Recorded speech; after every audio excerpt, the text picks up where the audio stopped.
सभी पशुपालकों को नमस्कार।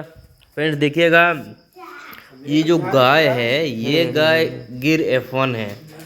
इसको हमने ही सीमन किया था और ये कल से हीट में आई हुई है। देखिएगा, जो पशुपालक भाई साहब है वो काफ़ी उन्नतशील पशुपालक हैं और ये काफ है, ये जर्सी की काफ है। इसको भी हमने AI किया था और लगभग 3 महीने की, बहुत ही एक्टिव और तंदुरुस्त है। और ये भैंस लगभग करीब ये तो 5 महीने की प्रेगनेंसी है। इसको भी हमने ही AI किया था। तो जो पशुपालक भाई साहब हैं वो कम्प्लीटली जो कृत्रिम गर्भाधान का फ़ायदा उठा रहे हैं, देखिएगा।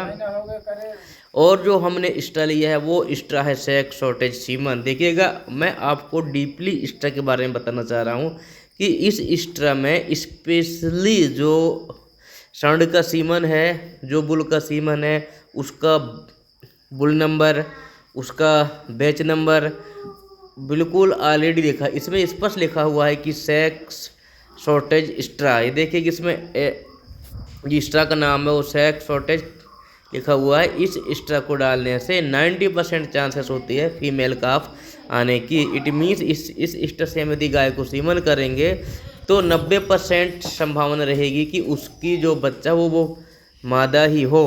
और इसका जो एग्जाम्पल है मैं आपको बताने की कोशिश कर रहा हूँ और इसका रिजल्ट हम लोगों को मिल चुका है। जो हमने E4 जो हमने AI किए थे, जो सेक्स एक्स्ट्रा का यूज किए थे, उनके काफ आए हो तो कम्प्लीटली फीमेल काफ ही आए। तो जो एक्स्ट्रा है इसको हमने पहले जो उसका रिंग है उसको पहले एयर रिंग को कंप्लीट किए और इसके बाद फिर हम इसको AI गन में लोड कर लिए। और जो मेथड है मैं बताने चाह रहा हूँ आप लोगों को, जो हमारा मेथड है AI करने का, उस विधि को बोलते हैं रेक्टोवेजिनल मेथड। क्योंकि हम रेक्टम में पहले हाथ पेंड करते हैं, जब हम रेक्टम में हाथ डालेंगे तो हम एक लुब्रिकेशन के लिए ऑयल का यूज़ करते हैं, ताकि जो उसके एनस है, एनस में कभी जो हम हाथ पेंड करते हैं तो एनस में कभी इरिटेशन ना हो, इसलिए हमने ऑयल का यूज किया। और इजीली जो हैंड है वो हैंड वो रेक्टम में स्मूथली चली जाएगी।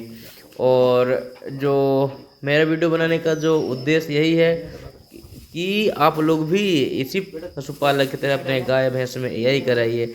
जो गाय है ये गाय गिर F1 है और इसकी जो मिल्किंग कैपेसिटी आप लोगों को बता रहा हूँ मैं, इसकी मिल्किंग कैपेसिटी है एक दिन में 8 लीटर, 4 लीटर सुबह और 4 लीटर शाम को।